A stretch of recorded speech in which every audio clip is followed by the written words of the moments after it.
Les coulisses de l'émission Mariés au premier regard sur M6 fascinent. Les tests de compatibilité sont-ils vraiment fiables? Un candidat de la première saison donne son avis. Ce lundi soir, les téléspectateurs de M6 pourront découvrir un nouvel épisode de Mariés au premier regard. Annabelle et Fabrice, qui ont eu un véritable coup de foudre lors de leur première rencontre, sont-ils toujours aussi compatibles? Léa, déçue par le physique d'Emmanuel, va-t-elle tout de même continuer l'aventure?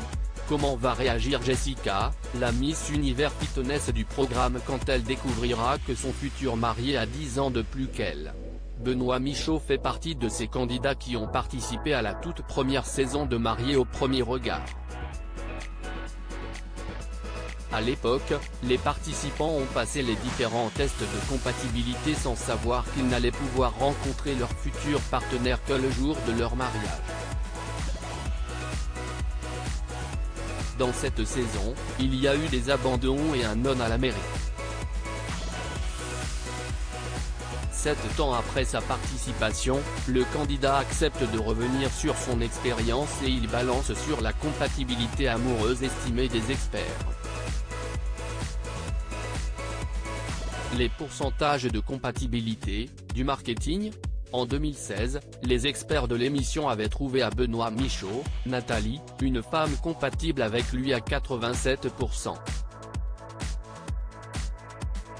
Si le couple a été au bout de l'expérience, la mariée avait eu du mal à se détendre tout au long de l'émission, étant très méfiante envers les hommes.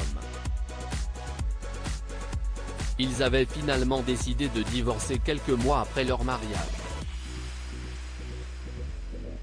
Pour moi, les chiffres des pourcentages de compatibilité sont inventés, si esti du marketing, a lâché cache Benoît Michaud à nos confrères de télévision MAG et qui n'a retrouvé aucune compatibilité avec Nathalie. En revanche, les différents tests que nous avons réalisés ont pu orienter les choix pour former les meilleurs couples. Le test olfactif des t-shirts était éliminatoire, si vous n'aimiez pas une odeur, ça éliminait d'office une compatibilité. Même chose pour le test auditif des voix, c'est confié le candidat de M6. Des failles dans le système durant la première saison, nous n'étions que 50 mecs d'un côté et 50 filles de l'autre. Entre ceux qui ont refusé l'idée de se marier au premier regard, parce que nous ne le savions pas à l'époque au moment des tests, et ceux qui ont menti, il ne restait plus beaucoup de choix, a confié Benoît Michaud, qui pense que les experts se sont contentés des derniers candidats en course. Si Benoît Michaud ne garde que du positif de cette expérience, il avoue que vous avez 1001 raisons d'abandonner en cours de route. À part d'auto-convaincre que les experts vont faire le bon choix, il y a très peu de raisons d'y croire. Si nous avions pu partager entre candidats la manière de vivre notre expérience, cela aurait été bénéfique, s'est confié l'ancien candidat qui a tout de même trouvé l'amour grâce à sa nouvelle notoriété. Il est aujourd'hui en couple avec Anaïs et a 2 enfants.